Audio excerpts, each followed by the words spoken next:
ប្រធានក្រុមការងារចោះជួយក្រុងរុនតាអេកឌីយ៉ូសែននាំយកទានវោសានិងទេយ្យទានប្រគេនដល់វត្តចំនួន3ក្នុងសង្កាត់បាឡាំងនៅថ្ងៃទី26ខែកក្កដាឆ្នាំ2026ឯកឧត្តមសែមរតនាប្រធានក្រុមការងាររាជរដ្ឋាភិបាលចុះមូលដ្ឋានក្រុងរុនតាអេកឌីយ៉ូសែននិងលោកជំទាវបានដឹកនាំក្រុមការងារដោយមានការចូលរួមពីលោកហែនពុទ្ធីអភិបាលរងខេត្តសៀមរាបបាននាំយកទានព្រះវស្សាគ្រឿងឧបភោគបរិភោគនិងបច្ច័យ4ប្រគេនដល់ព្រះសង្ឃដែលគង់ចាំព្រះវស្សាក្នុងវត្តចំនួន3ក្នុងសង្កាត់បាឡាំងក្រុងរុនតាអេកឌីយ៉ូសែនរួមមានវត្តចៅស្រីវិបុលកេវត្តកោះកែវមនីរាំងសីនិងវត្តព្រះខ័នសែនជ័យមានប្រសាសន៍ក្នុងឱកាសនោះឯកឧត្តមសែមរតនាបាននាំនៅការផ្ដាំផ្ញើសាកសួរសុខទុក្ខពីសំណាក់សម្ដេចធិបតីហ៊ុនម៉ាណែតនាយករដ្ឋមន្ត្រី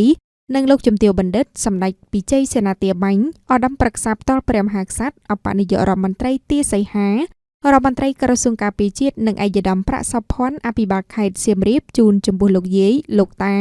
បងប្អូនប្រជាពលរដ្ឋទាំងអស់ដែលបានចូលរួមក្នុងឱកាសនោះឯកឧត្តមសែមរតនាមានប្រសាសន៍ថាការនាំយកទានព្រះវស្សានិងទេយ្យទានមកវេប្រគេននៅពេលនេះគឺជាការបង្ហាញពីស្មារតីរួមចំណែកក្នុងការថែរក្សានិងលើកកម្ពស់វិស័យព្រះពុទ្ធសាសនាដែលជាមូលដ្ឋានសំខាន់នៃសង្គមខ្មែរព្រមទាំងជួយទ្រទ្រង់ដល់ជីវភាពព្រះសង្ឃសាមណេរក្នុងអំឡុងពេលគង់ចាំព្រះវស្សាអស់រយៈពេល3ខែតាមបែបបទព្រះធម៌វិន័យហើយក៏ដើម្បីឧទ្ទិសកុសលផលបុណ្យជូនចំពោះបុព្វការីជនមានមេដាបៃតាជីដូនជីតានិងបងប្អូនវីរយុទ្ធជនកងទ័ពដែលបានពលីក្នុងសមរភូមិក្នុងការការពារជាតិនិងទឹកដីផងដែរ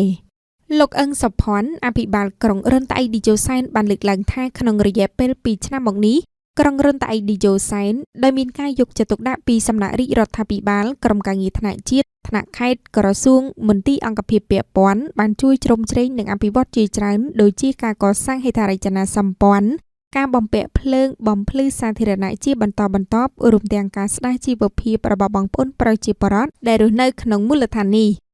សូមជម្រាបថាក្នុងឱកាសនោះក្រៅពីទានវស្សាក្រុមការងារបាននាំនៅទេយ្យទានមួយចំនួនប្រគេនដល់ព្រះចៅអធិការវត្តទាំង3ដោយក្នុងមួយវត្តមានស្លាដក់2កញ្ចប់អង្ករ50គីឡូក្រាមត្រីខ2កែសធំទឹកត្រី2យួរទឹកស៊ីអ៊ីវ2យួរស្ករស2គីឡូក្រាមប្រេងឆា1ដបធំមីជាតិ5កែសភេសជ្ជៈ2កែសទឹកសុទ្ធ3កែសនិងថវិកា5សែនរៀលជាមួយនោះក៏បានជូននៅថវិកានិងក្រមាដល់យាយជីតាជីនិងព្រះសង្ឃផងដែរ